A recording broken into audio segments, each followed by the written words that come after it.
Asked Sir Michael Leigh to kick us off with his reflections. Thank you very much, Martin, and thank you and your centre and the Erskine Fellowship Programme for bringing me to New Zealand. Very happy to be with you and with colleagues to debate these issues today. In 6 minutes, and I'm looking at my watch, let me put down a few initial markers on what we can expect on Brexit, its impact on the EU, and a few initial thoughts about its impact on Asia-Pacific and especially New Zealand. The British government will notify the EU of its intention to withdraw from the European Union soon, by the end of March, and will effectively leave by the end of March 2019, preferably not on April Fool's Day, the very next day. Although there's a 2-year period here, the effective time for this divorce negotiation and the negotiation about the possible future framework for UK-EU relations is actually less than 2 years, probably no more than 14 months. So this is going to be a very compressed timetable. The divorce negotiations, which really are akin to a divorce, are going to be about sharing out assets and liabilities, money owed to the EU budget by the UK's share in assets like EU buildings. As an opening bid, the EU negotiator has said that there should be 60 billion euros to pay by the UK. You can well imagine the UK would consider the figure would be considerably lower. They have 2 years to sort this out, and if they don't, it will probably go to the International Court of Justice in The Hague. And then also, as part of the divorce negotiations, what happens to British citizens in other EU countries and what happens to EU citizens in the UK. This is the divorce negotiation. But it's already clear that the British Prime Minister thinks that this 2-year period can be used as well to agree on the framework for future relations. In my view, it's far too short for that. She said yesterday that she would like to have an ambitious free trade agreement with the EU. And to judge by the recent agreement negotiated with Canada, that took 7 years to negotiate. There are special features here, but I think 2 years is highly optimistic, to put it mildly. It's not even sure that there will be interim measures.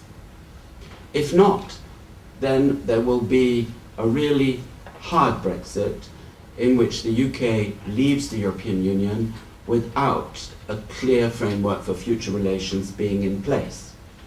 It is then said that the UK will fall back on the World Trade Organization rules, the WTO rules, for regulating its relations with the EU. But that's not as easy as it sounds either. All of the members of the WTO, including New Zealand, will have to agree to Britain's commitments, as they're called in the WTO, before this becomes a reality.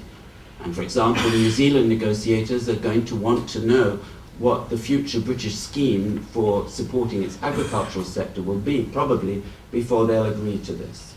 So therefore, there are many hurdles to cross, either before Britain's future relations with the EU are clearly set out, and before it resumes its full and effective membership of the World Trade Organization. If difficulties do occur, there have already been some shots across the bows as to what might take place. And British ministers have hinted, the Prime Minister too, that Britain might choose a different economic model if it doesn't succeed in coming to terms with the EU about its future relations. This is essentially a vision of the UK becoming a very large Singapore, a very large offshore centre with low corporation tax, sweetheart deals for companies, and so on. If this were to occur, it would guarantee a more or less endless conflict with the EU, which still takes more than 40% of British exports. This is worst case. The Prime Minister certainly thinks that in a more amicable way it would be possible to come to an agreement with the EU, and maybe after next year's elections in France and Germany she'll be proved right. We'll see. On the EU side, there are 3 main scenarios about the impact of Brexit. The first is that it will accelerate what some have seen as the disintegration of the European Union. I've just mentioned these scenarios now and not developed them.